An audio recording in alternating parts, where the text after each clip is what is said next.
Sorry, it might help if I unmute my mic. So good morning. Thank you all for joining today. I hope everyone can hear me okay.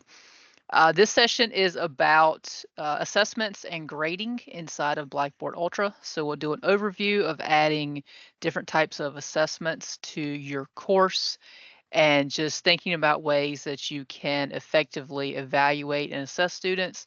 And then a large portion of this will talk about the Blackboard Ultra Gradebook and just taking a look at it, kind of showcasing the differences between Blackboard Original, Blackboard Ultra, and just ways that you can sort of navigate the gradebook as far as entering grades, adding columns, setting up your assessments, and things of that nature.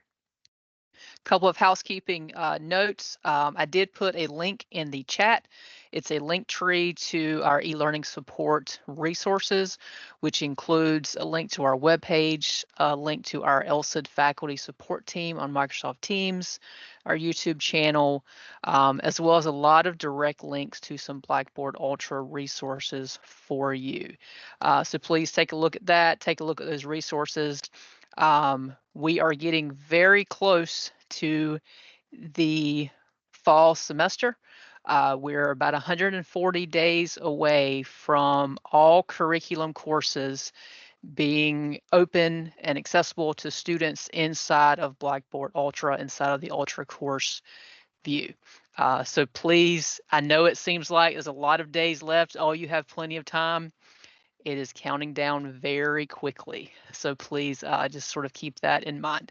And you will hear the countdown sort of calendar between now and August quite a bit because it is coming quickly and we want to make sure that everyone knows and everyone is on board. That way, when the fall semester begins, we're all ready to rock and roll. I do have a couple of folks from e-learning support that are also in the session today. I see Jamie, I see Kristen, I think I saw Patrick and maybe a few others. So if you have any questions as I'm going through some of the material, please feel free to post in the chat and I'll kind of keep tabs on the chat as well and we will try and get all of your I'm questions trying to figure out what answered. the chat is. Oh, okay. Get it? All right, did it pop? If you go up to the towards the top of your Teams panel, you'll see Okay. the chat icon and then it'll pop up on your right. All right, perfect. So just a quick note, I won't go too much into the timeline here, but just a quick timeline reminder.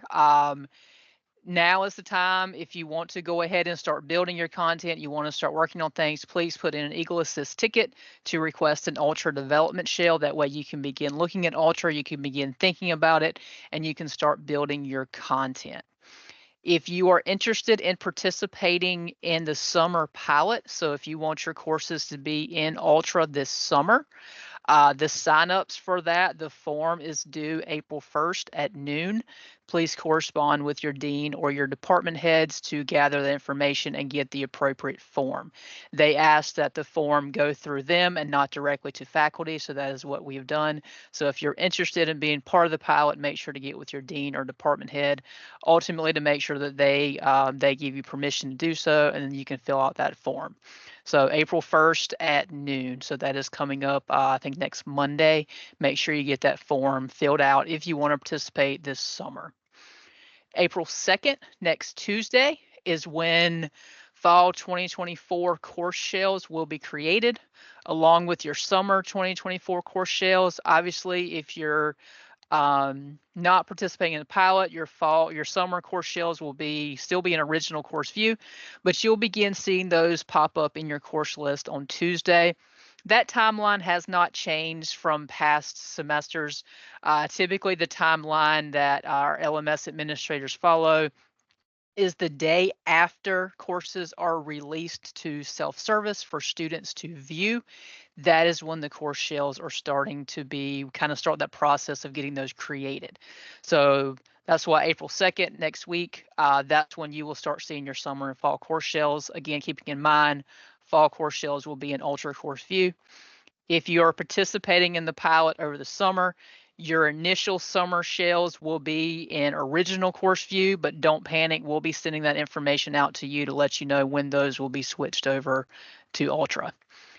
May 23rd is when Eli for Ultra launches. We have it ready to go. We push that back a little bit to make sure for students that are going to be taking summer classes, they're still learning the original version. So basically, Eli for Ultra will launch after the summer semester begins. And then again, fall 2024, all your courses will be on Ultra. And then summer of 2025, that is when all of the original course view dev shells will basically go away. So fall 2024, anything you're teaching will be in Ultra, but you do still have some time. So maybe if you have a course that you only teach in the spring semester, or maybe you only teach in the summer, you have between now and summer 2025 to go ahead and get those devs in original completely migrated over to Ultra Course View and any resources that you may need. We don't have a specific deadline for that, but it will be sometime summer 2025 when all original dev shells will basically be archived and removed from the server. So just plan accordingly with that.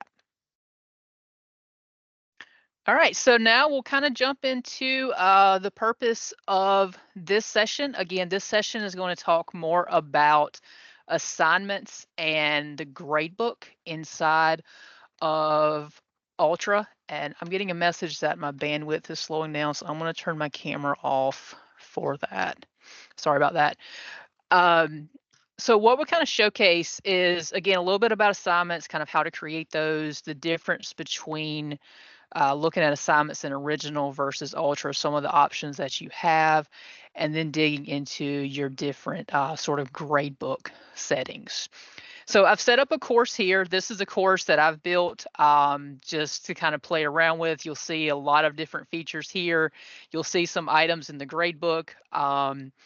Full disclosure, this course does not meet full EPIC standards because this is one that I've just built for purposes of testing and just doing different things with it.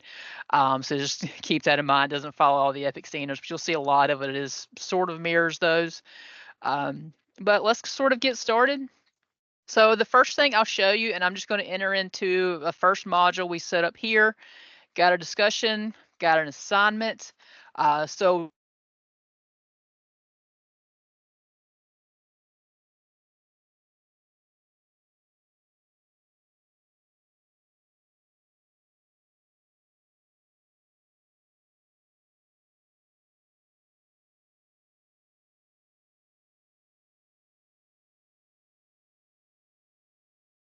can everyone hear me okay? Sorry, my internet just popped out for a second.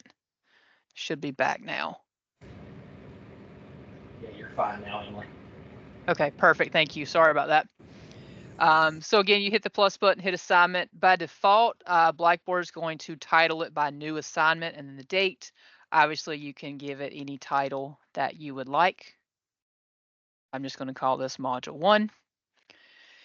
The benefit to assignments in Ultra is that you do have some more options as you did in original course view. So this is an assignment. Obviously, if you think about original, you create an assignment and then you would go in and create sort of your text-based instructions, telling students, what their expectations are, what they should be doing for the assignment.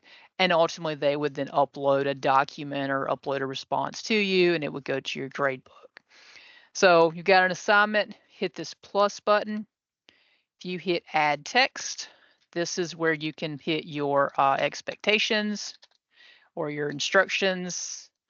Obviously, I'm not going to type a lot of details here, but basically this is where you would provide the information for students on what they should be doing in their assignment. Then you hit save and they'll see that. When a student opens the assignment, they would have a submission window. They can then obviously upload that assignment to you. As far as your settings, you have assignment settings here. You have a due date. You can set the due date. Unique feature that we didn't have in original is you can prohibit late submissions with assignments, which means you don't necessarily have to worry about making assignments unavailable after the fact. You can just hit this prohibit late submissions option. Students can still see the assignment, but they cannot submit once that due date has passed. Class conversations is another tool that we talked about in our communication session. It's just another opportunity to allow students to communicate. I won't go into details in this session, but know that that's where you can turn that on. Presentation options here are going to be kind of best related. For those a little bit to you later. Obviously, your grading categories, your attempts allowed, all those things are very similar to original, a lot of the features that you still had there. Your submission view, your correct answers, basically how you want to display results to students. If this was a test, obviously you do have Respondus Lockdown browser, and then of course your grading rubric aspects as well. The description feature here, you can leave this blank. I recommend to put a little bit of details here, something, just kind of to help guide students to open the assignment. So this is your assignment. It's just what I'll type for this purpose.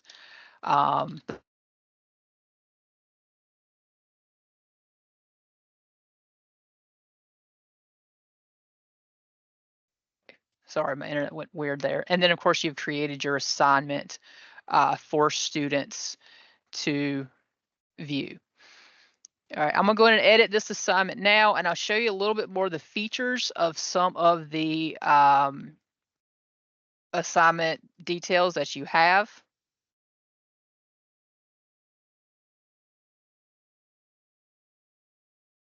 Let me refresh my page here.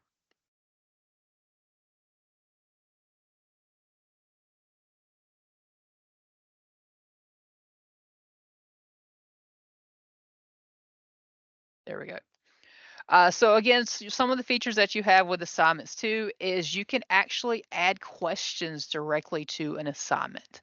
So if you have let's say if you have an assignment where you want students to answer multiple choice questions, but you don't want to do it in the form of a test, you just want to provide some questions to them or provide some essay questions to them, you have that opportunity to do so directly within an assignment. So I'm in this assignment here. Let's say I've got my instruction for them that I want them to submit a document, but maybe I'd also like to ask them an essay question or two along with it. You can actually add that question as well.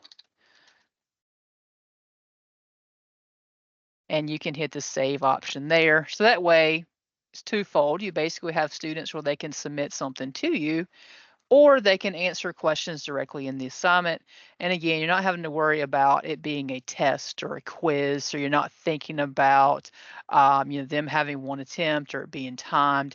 They're able to go directly into it at any point as an assignment and respond to those questions. This is really helpful with Ultra. You do have an extra credit box, which means that you can denote that this question is extra credit. That way it doesn't penalize them if they don't respond to it, but it does give them an extra point value as they're going through it. You'll see by default, all questions are going to come up as 10 points. Of course, you can click directly in the box and you can change those point values as you choose. So that's your sort of extra credit options from there. I'm just going to close this out for now, and you'll see I do have an assignment here. This one's about Porter's 5 forces. You'll see again, I give them the text-based instructions. I do also add a question here, not necessarily from this purpose of students having to respond to the question, but I like to sort of encourage students that they are doing their own work and obviously not using AI or not using homework help sites. So I ask them to also put their name inside of basically the comment box here. So that's just a way of doing an assignment with having a question mixed in.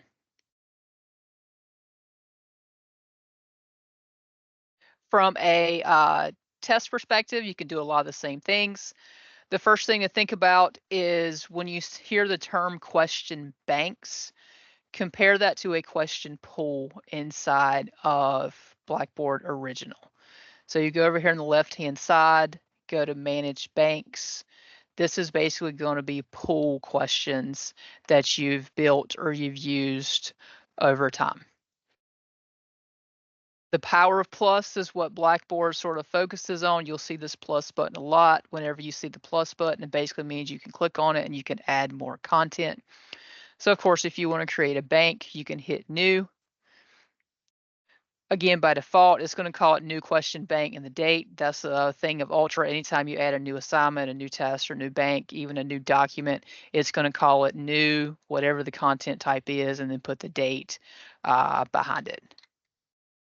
We'll call it Module 1. You can give it a description if you would like. And of course, you hit the plus button and start building your questions from here.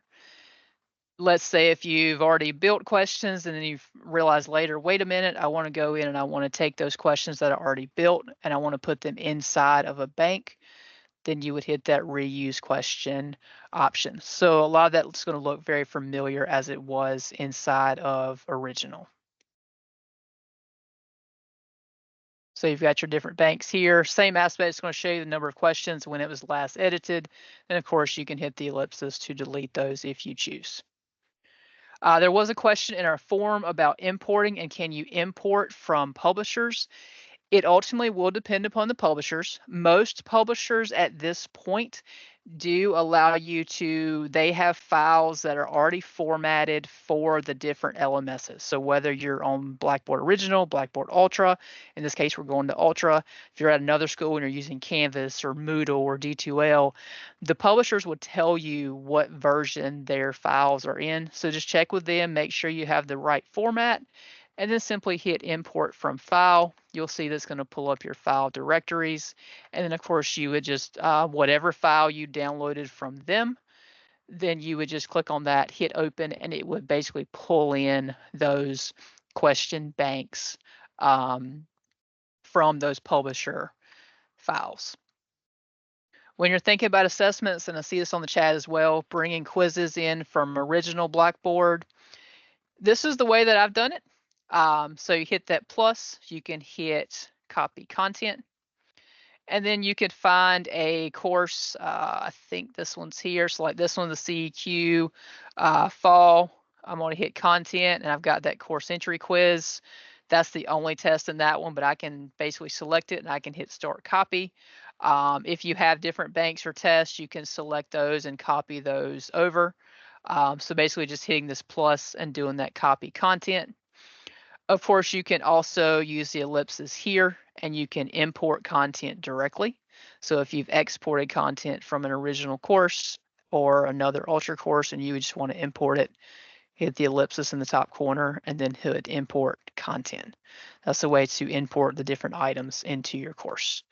The copy feature in general is a lot easier, in my opinion, in the Ultra course view.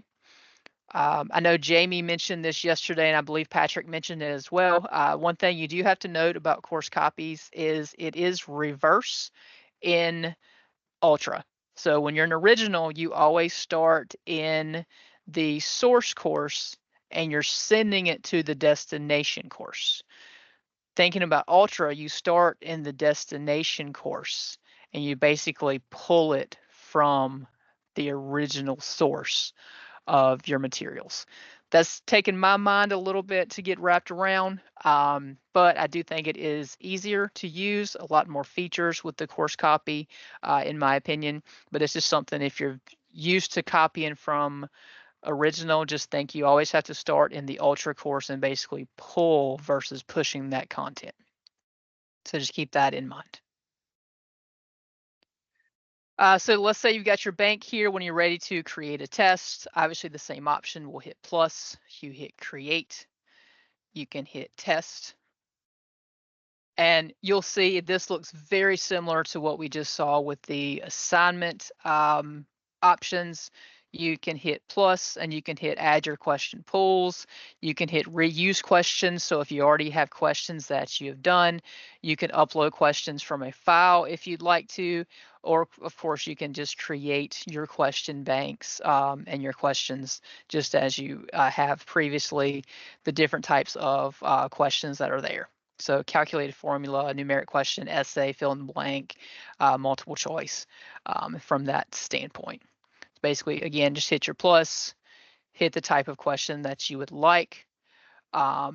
Examples of correct response, you can basically kind of given the feedback almost, or just kind of showcasing the students what a correct answer would be.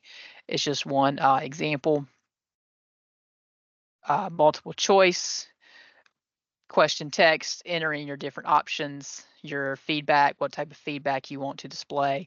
Again, a lot of this, if you've used original, is going to look very similar to that. So just sort of keep that in mind as you're going through it. All right, so that's just the basics of adding assignments and tests. I wanted to make sure to go over that first, just in case you hadn't used them yet. But the main point of this session is more going into the gradebook aspect and kind of taking a look at those and kind of seeing how you can navigate those from the gradebook aspect. Notice I also keep saying gradebook instead of grade center. That is just sort of another change with Ultra, is that it's no longer called Grade Center. They call it Gradebook. You never, from a student perspective, you don't see the My Grades area anymore. Students see Gradebook. For you as a faculty member, you see Gradebook, but it is equivalent to the Grade Center inside of Original. So we'll hit Gradebook. Let's see, where can you put a rubric? So you can actually do that directly with the assignment. So let me showcase, let's see, I was in module 1, sorry. So you can go into the assignment that you create, into your assignment settings, and then you can add a rubric here. Now in this case, that is one thing that I don't like. I know changes are coming. What those changes are, I don't know of yet. In this case, because I have an assignment and I added that question, because Blackboard is basically seeing this as 2 assessments in one, you can't add a rubric if you add those questions. But if I didn't have this question here, then it should allow me to add a rubric. Hopefully it refreshed. So now I can add a rubric to this assignment. I've got one here. You can add it if you've already used it. You can create one.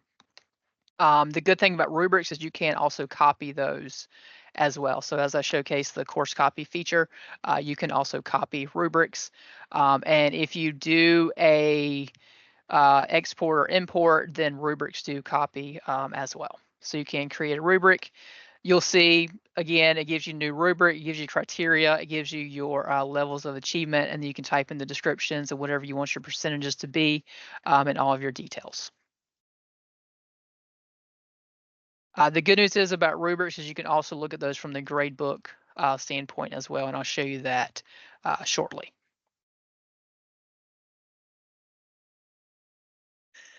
So when you first enter the gradebook here, it does look a little overwhelming.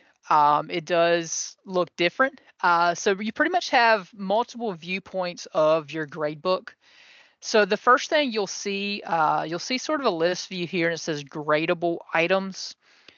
Your gradable items, in my opinion, is almost like looking at the needs grading area of Blackboard Original. Now, it's not exactly the same, obviously, but it gives you the idea of, okay, what item is it? What's the grading status? Is it complete? How many do I have to grade? To me, it's helpful because it provides that due date right there as well. That way I can kind of know, okay, what assignments are due now, which ones am I working on, in case I just get mixed up with my dates as an instructor. But that's what this area here is. So obviously gradable items, it tells you what items you have in your course, their status, and then the due dates as well. Couple different viewpoints with the gradebook. You can also hit students, and it will give you the list of students in the course when they last accessed the course. That's a good feature in my opinion, because if you're in original right now, you can only see the last access with the date. You can't see the time. So this is also a quick way to view what time they last access the course. And of course, you can kind of dive into that a little bit further. For instance, I just clicked on Buzz Lightyear. It tells you the last access, tells you all the grades for Buzz Lightyear. Progress goes into our sort of the analytics piece of Ultra. I won't go too much into that, but it is something to kind of give you an overview of. The reason being because if you think about it, a big question that you probably get from students is, what's your attendance policy? Or I didn't know this was due, or I didn't know the expectations. Well, you can come here and you can see that Buzz Lightyear never opened the Getting Started course information area. So that means I could respond obviously in a nice way and say, hey, I strongly encourage you to read through the information in that area as it answers your questions. Um, so it gives you that guidance if a student is reaching out with a lot of questions that you've already answered inside the course. By going through the gradebook, by going to this area, you can just sort of see how much that student has done inside the course. Again, obviously, this is a dummy course just sort of set up for the purposes of this training and a few others. So you're not going to see a ton of details here, but it does give you a good overview as to when they opened items, when they started items, when it was completed, just really helping you kind of seeing how much or how involved a student was inside of a course. And I believe there was an accommodations questions. Looks like Jamie answered it. The benefit to Ultra is that accommodations are now at the student level, and those can be done through the gradebook. So for instance, Daisy Duck here, let's say that Daisy Duck has accommodations through DSS. You have been given the document from DSS that says what those accommodations are. You can go to the gradebook. You can go to where Daisy Duck is. You can hit accommodations. You can give Daisy due date accommodations, maybe time limit, maybe gets extra time or unlimited time on test, and hit save.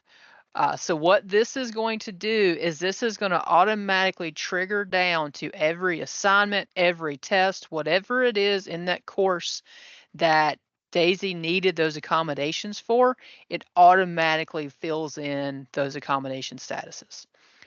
If you think about it right now in original, if you have a student going through DSS and let's say that they get extended time on quizzes, and if you have a quiz every week, what do you have to do? You have to go into each individual quiz in every single one of your weekly folders or modules, and you have to go in and change that time limit to give them the exception.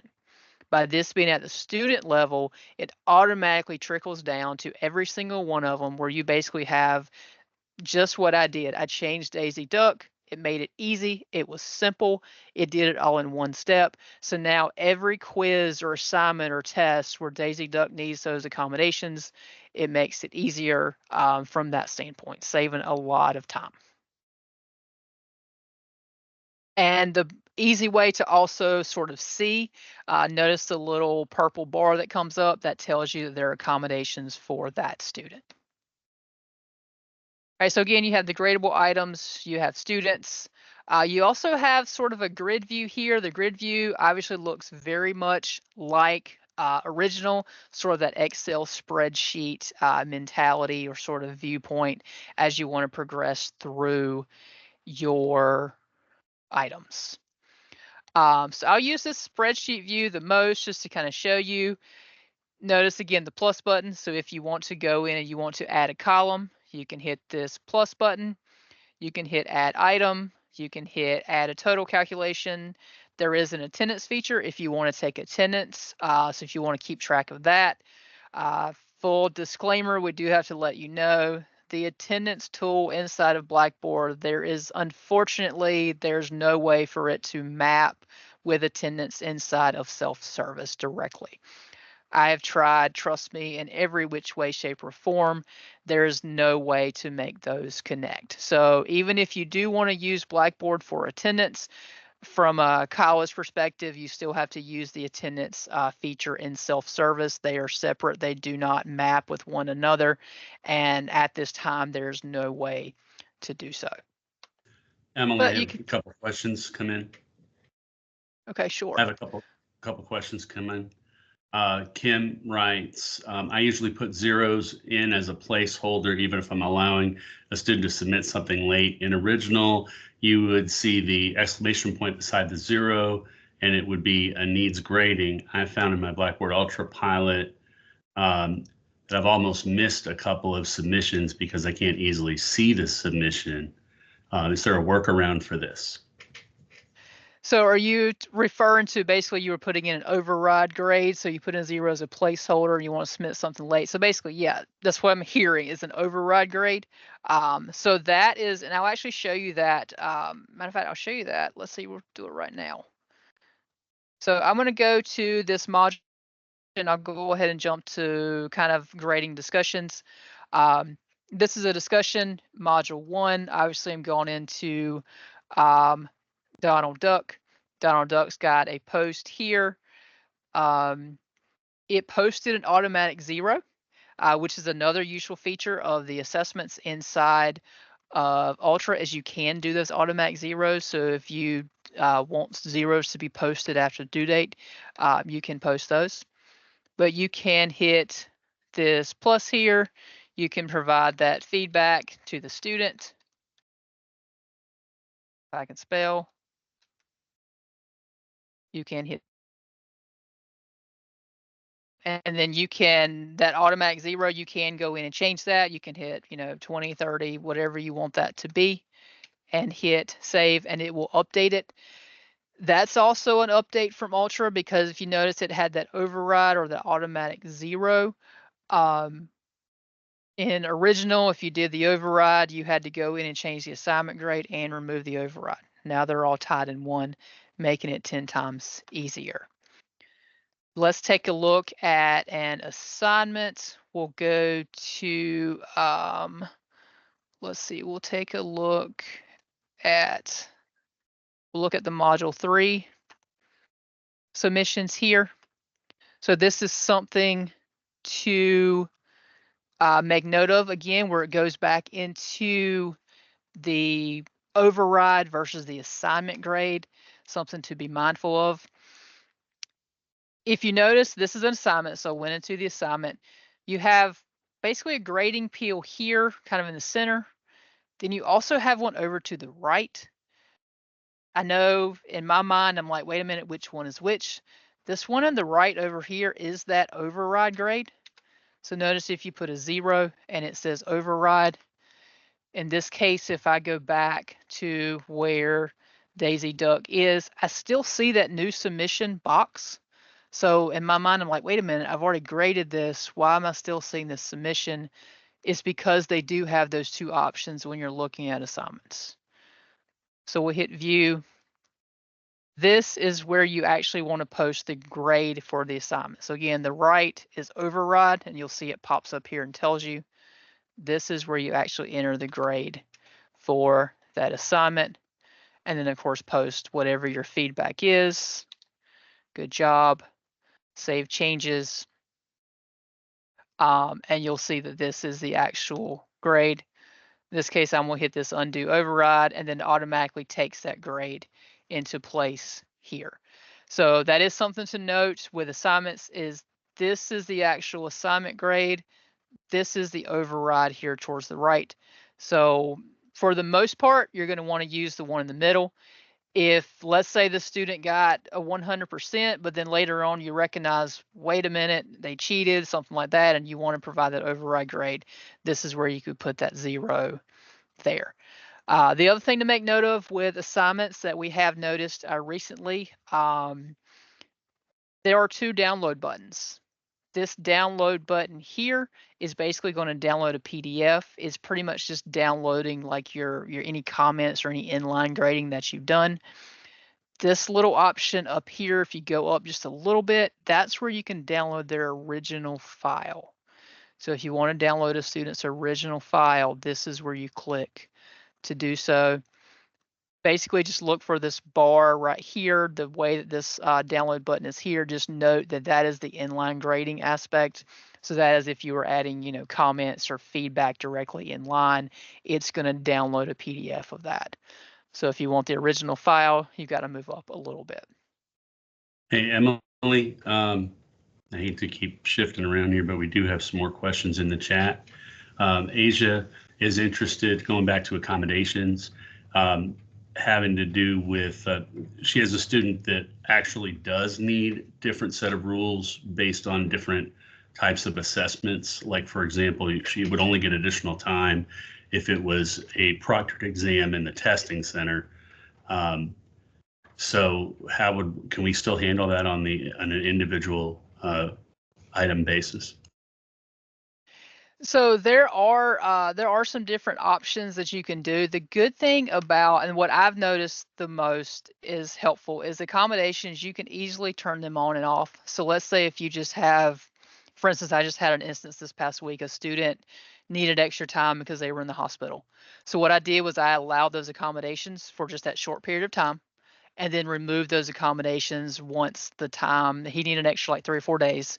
Once those 3 or 4 days pass, I removed those accommodations. Um, I haven't seen the specific instance where you can do exceptions directly because of the way the accommodations features are. Anyone at e-learning support, obviously correct me if I'm wrong, but that's the way that I've done it. Is just add those accommodations and then go in and remove them after that time period. So again, let's say if you've got something going on now, a student needs extended time just for one, you add those accommodations for that short period of time and then go and remove them after the fact.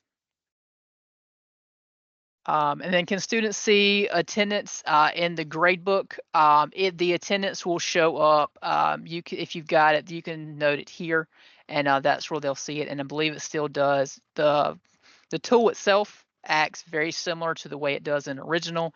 You can add the attendance, and it gives you an option where it's more so if you're using it for grading purposes, in my opinion. So you can use attendance as a grade and put an item in your gradebook. But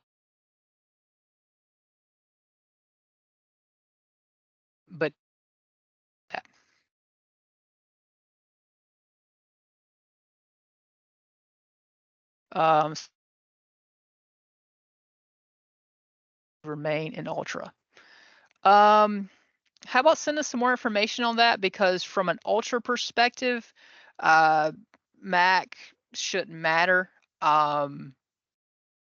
If you can't read them on your WakeTech laptop, but you can on your Mac at home, it's probably not tied to anything. Ultra is probably tied to the type of file that a student might have submitted and what program you're using on your computer versus Ultra. There shouldn't be anything specific with Ultra that would make things different in the way that you're being able to view files from an Ultra that a student has submitted.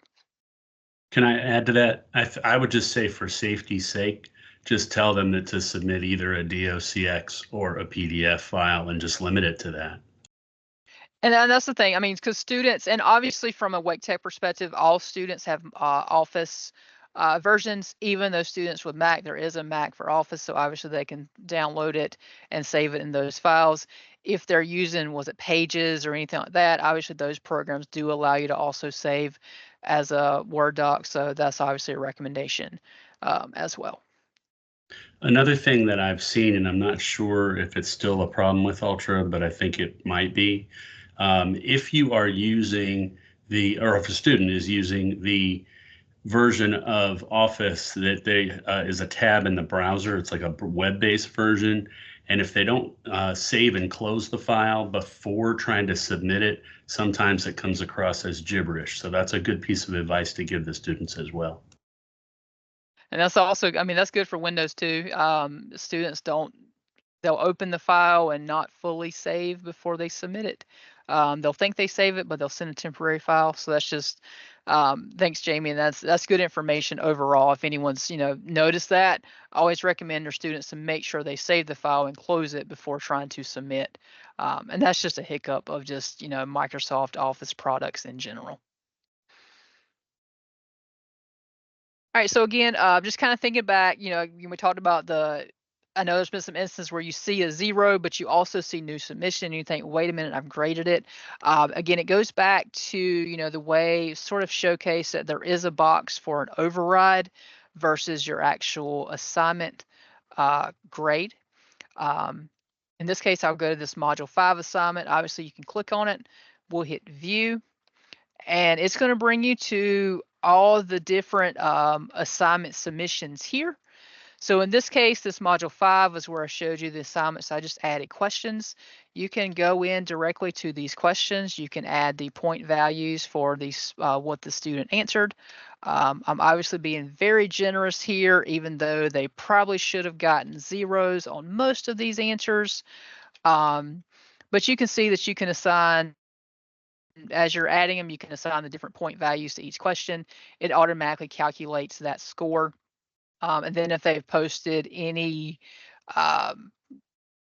documents or attachments, you would then see that as well.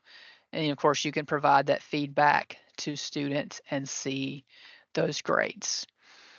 When you're ready to go to the next student, obviously just click on the next student and you'll see their submission as well. You can also sort. There is a sort option here, so you can sort by submission date. You can sort by newest to oldest, oldest to newest, sort by last name. You can also sort by student ID. I don't know of any instances where you'd want to sort by ID, but that is an option if you're interested in doing so. If you have questions, and this also goes into the test feature as well, you can also go by question. And then you can click the different questions and see the different students and what their responses were.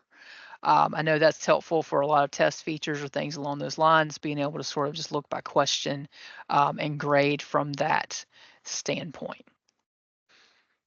From a student's perspective, so let's say if a student submitted more than once, if you allowed multiple attempts, in this case, there's only one attempt, but you would see both submissions here, and then you could basically just click and go to the next attempt for that student, making it easier to navigate between their different attempts.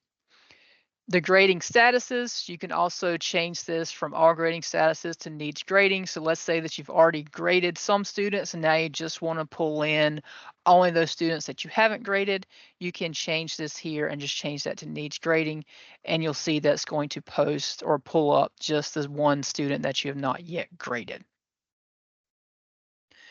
Another feature of the assignment option that you saw is the ability to post grades automatically, or you being able to pretty much post grades manually. This is where this comes into play. See the post grades button?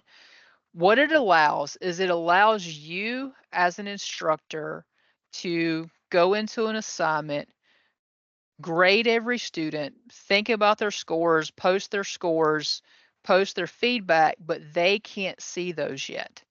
So let's say if you're doing major projects or, a big test, and you're grading student, the third student in the course, but let's say in the original, you've already posted the grade for student 1.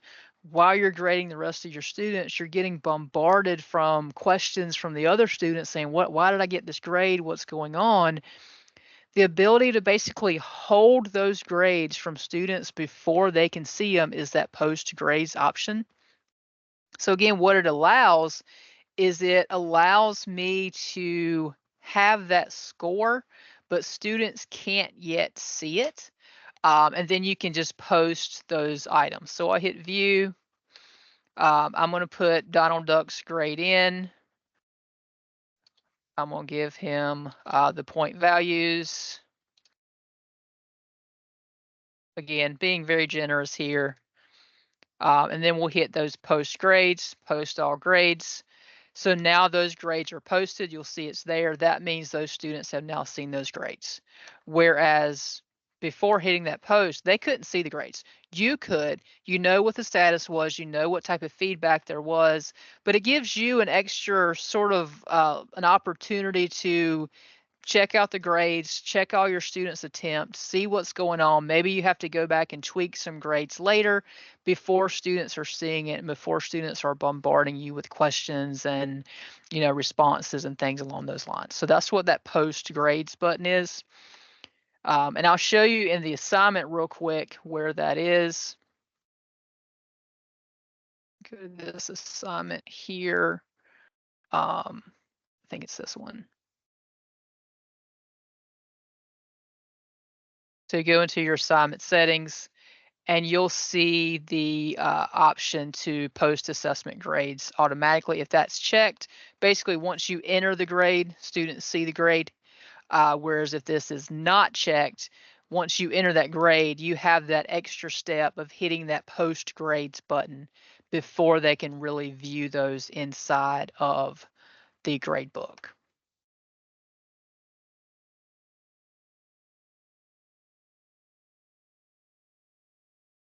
So some more about the gradebook here. It's just some things to think about. Obviously, your the little row here telling you the number of items graded and posted just gives you an overall count of what you need to grade, what should be posted. In this case, 0 graded, 0 posted. Just kind of counting those from there. It's just another way just to kind of see kind of where you're at. I like the way here that you do have another bar telling you how many points each of your items are.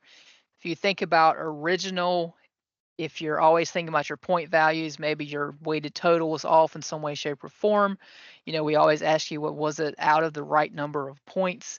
You always had to hover your mouse over it to see the point values. Were here pretty much standardized. You're going to be able to see those there.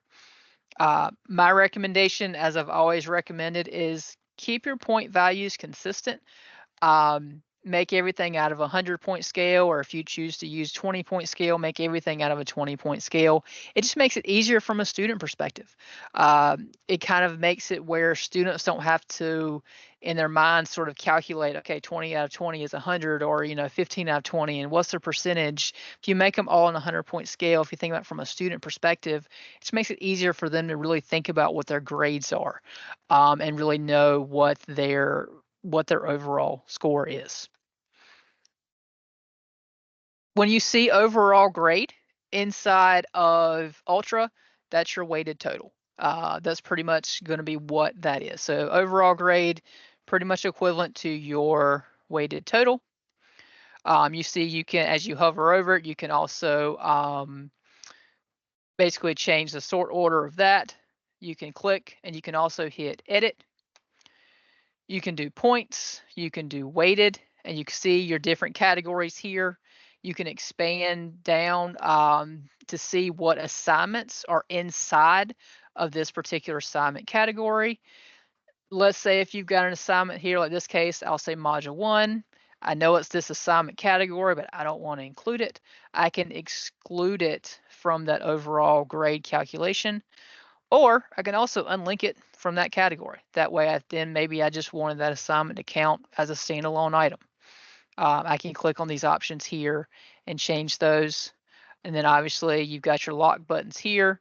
You can unlock them and change your percentages to set up your overall score. If you're a math person and you want to dig deep into the weeds of creating your own formula for grading, you can hit this advanced tab, and obviously you can add average, total, and you can add your different operators and filter whatever you need here.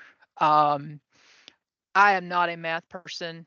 I cannot help you with this. I can try, but I will probably crash and burn. I'm just going to be dead honest with you on that one. But if you are a math-based person and that is how you want to create a custom calculation for your gradebook, this is where you can do so. So that is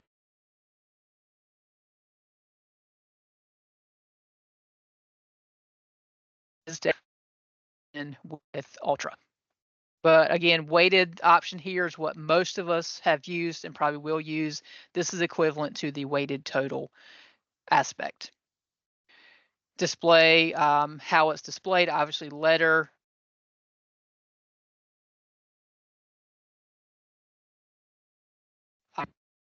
shown to students. And then the calculate grades based off points, that is equivalent to that running total. So if you're inside of Blackboard Original and you see your weighted total and you see, do you want it to be that running total, calculated as running total or running average? This is basically what that is. That's what that option is. I know it doesn't read that way, but that's pretty much how that works. Chat, I noticed some instances when an assignment has been graded and posted, but new submission remains. How do you resolve this? So that goes back to you want to go into that submission and you want to basically grade that submission. Maybe they've put it in submission twice. Maybe they have you got one or two submissions and only one of them has a grade, or maybe your grade was that override grade. Just want to go back into that, hit that new submission, and you'll see where those submissions are and just change that grade from there.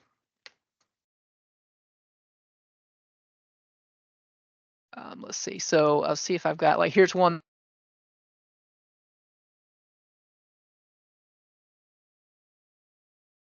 You can hit view. And then you see it was at automatic 0, but basically it's saying that I still have a submission here I haven't graded. And then you can just update the score and it will automatically update that. So I'm not sure if I mentioned this earlier, but in the discussion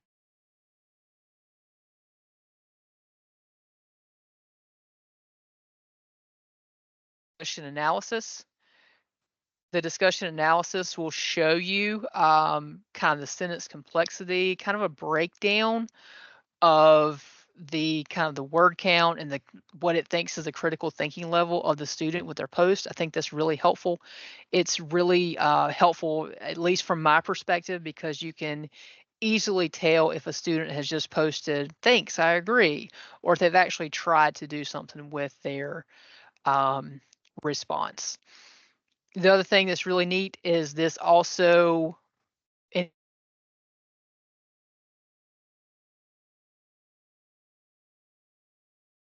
this who they responded to. So in this case, we're looking at Daisy Duck, but notice you see Donald Duck's post here. That's because it's basically telling you that Daisy also responded to Donald. So you can see them all in one place. So I think that's helpful from the discussion standpoint. And again, you can type in the score, type in the feedback by hitting the plus button. You'll see it pop up and hits and the feedback. Looking at it from a rubric standpoint, one of these assignments I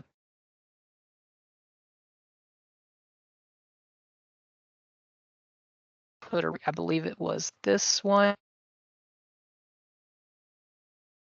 So this one has safe assign. So you'll see it looks very similar here. You've got your submitted attempts. You have the assessment content. So you can easily, so let's say if a student submits, you're like, wait a minute, let me check out what were my actual instructions. You can hit assessment content and it moves you back to it. You can see their attempt. This one's got safe assign, so it's going to pull up that originality report. You can then click and you'll see that the safe assign panel looks very similar to what it looks like in original. So this has got that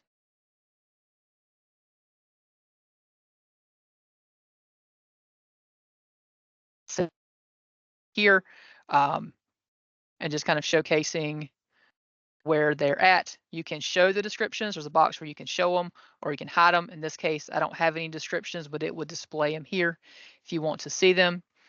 You can hit the plus button to add feedback directly to this criteria for the rubric. So this is when you're grading with a rubric. Or you have your overall feedback, which is for the assignment in general. And again, you'll see that as you're putting the scores from the rubric, you'll see that it calculates those automatically for you. It automatically populates those. All right, let's say I use rubrics in the score populate. Looks like I had to type in the score in other areas to resolve the new submission text. You shouldn't have to, but Julie, if you want to send me some details after the fact, we'll take a look and see just more detailed. If you have students that are dropped, but you didn't get around to grading their assignment, it seems like their ungraded assignment stays in. That's correct. If a student did drop from the course and they are no longer in your course, it does not drop their assignment submissions. Why? Because they're ultimately still enrolled in the course inside of Blackboard. Now, they can't see the course. They can't access the course. They can't go in and do anything in the course. But from a true Blackboard perspective, they are still enrolled inside of the course. They're basically just made unavailable.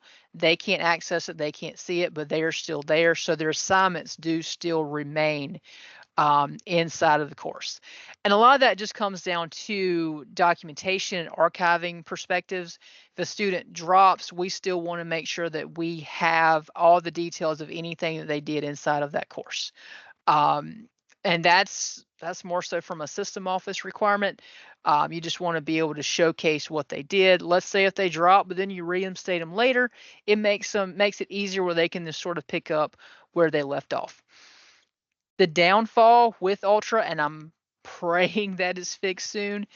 Once a student has dropped from your course, you cannot hide them in the gradebook. Hopefully that is coming soon. I'm hoping that comes before August, but right now, if a student drops from your course, they're still going to be in your grade book, and you still see them, but they are not there. You will see that they're grayed out. So that's where you still see their assignments. You can't hide them. But just know that if a student drops, they cannot access your course. Do you have to click post grades to post them, or do they automatically show in the grade book once graded? So again, that's going to be up to you and your assignment and how you those settings. So when you set up an assignment, there is an option to post grades automatically. If you select that option, once you pretty much enter in the grade, it's going to be posted for students. If you don't select that option, then you do have that one extra step of hitting that post grades button. And I'll go back here to more of the gradable items option. You'll see in this case, module 1 discussion. I've entered them all, but I haven't posted them yet. I'm going to hit that post 1 grade, and it's going to show. So this gradable items here gives you that ability to kind of see what grades you might have inputted, but maybe they haven't been released to students yet. So then you can hit that post grades, and it's going to quickly post them where then students can then see whatever score they entered.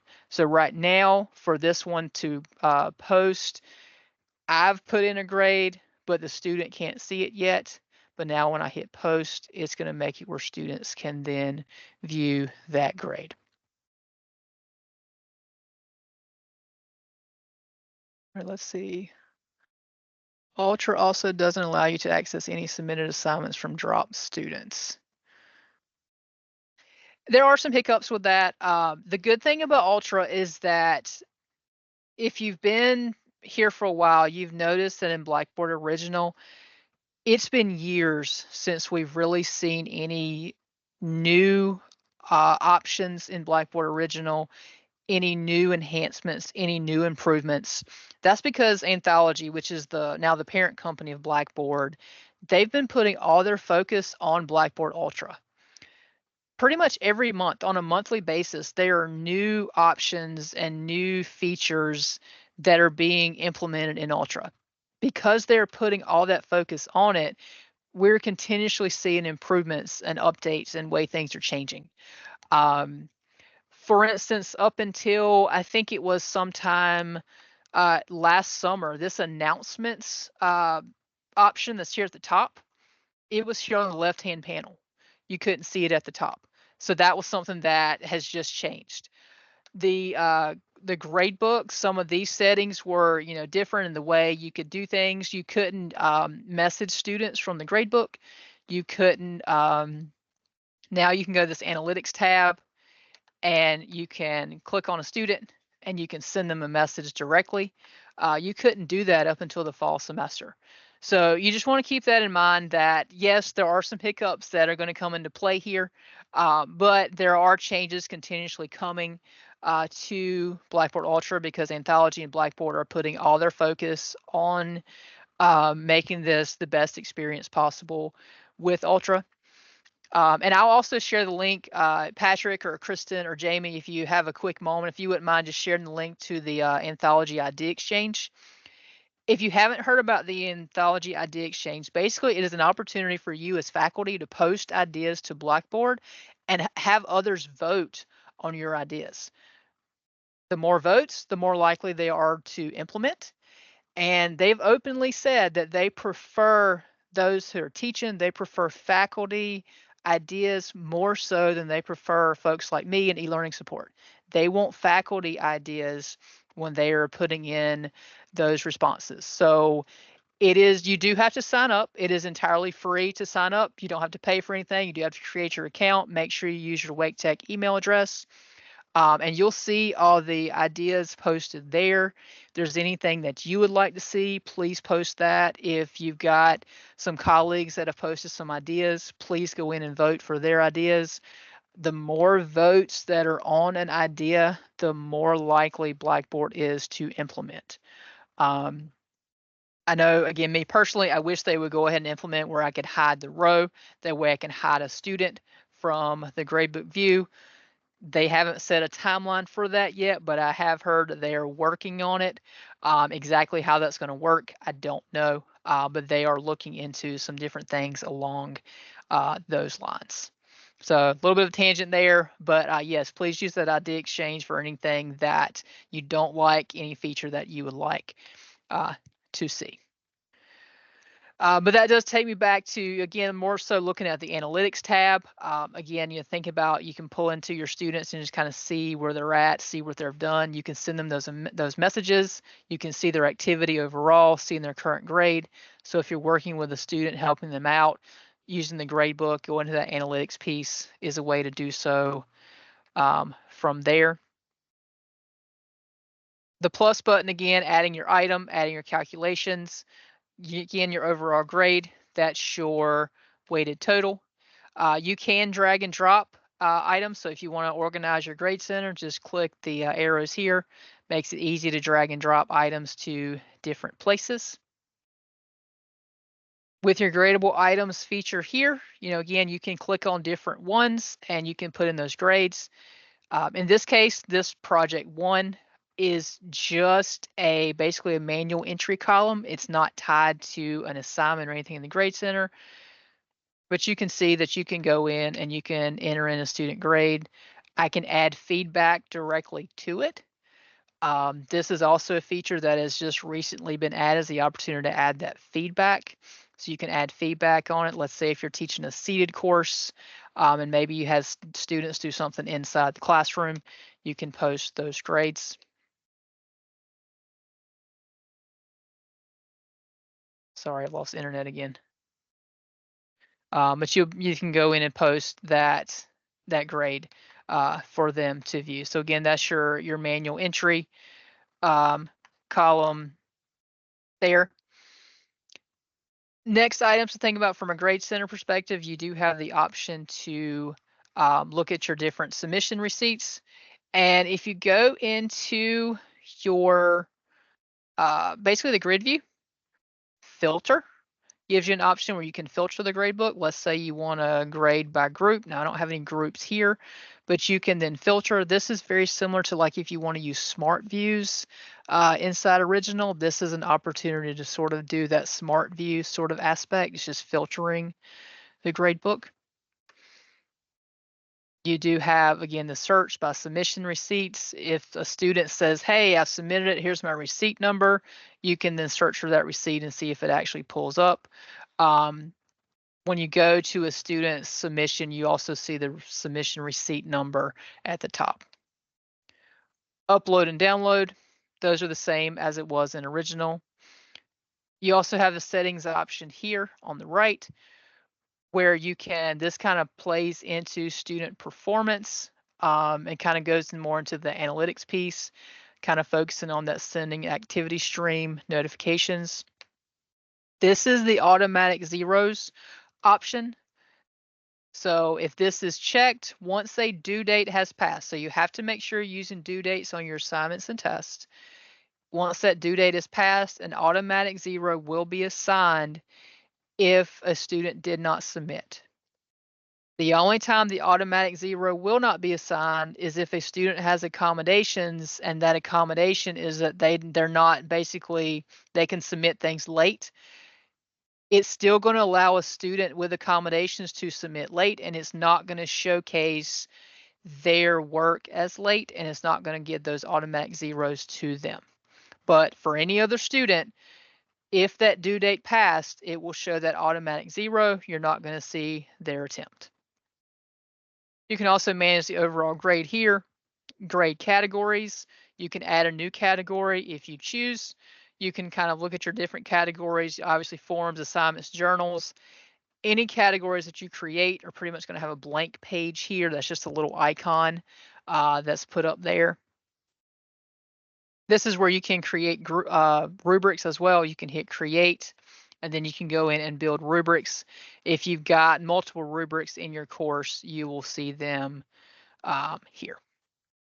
So that's just some more settings with the gradebook. Obviously, the grade schemas aspect is still the same as it was inside of original.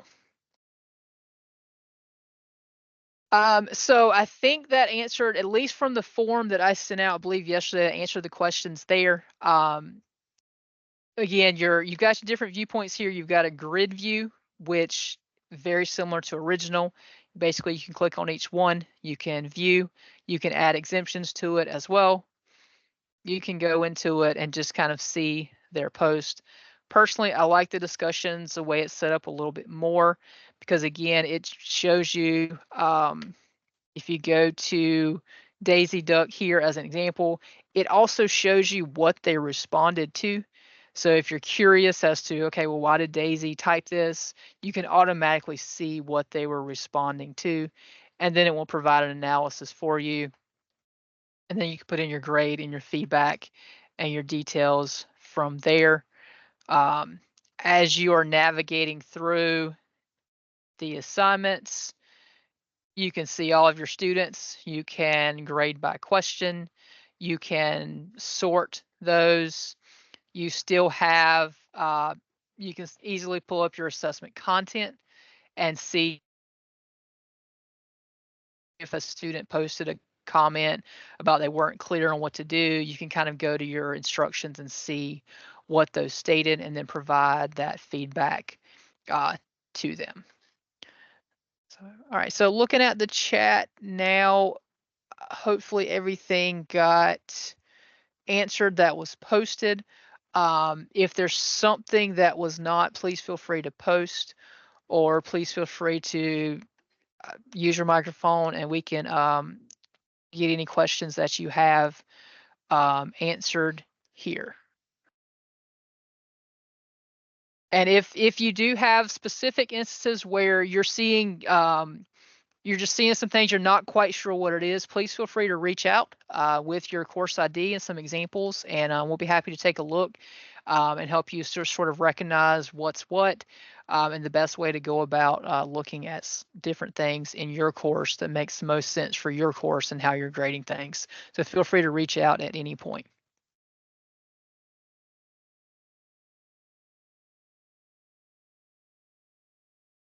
All right, I'm going to start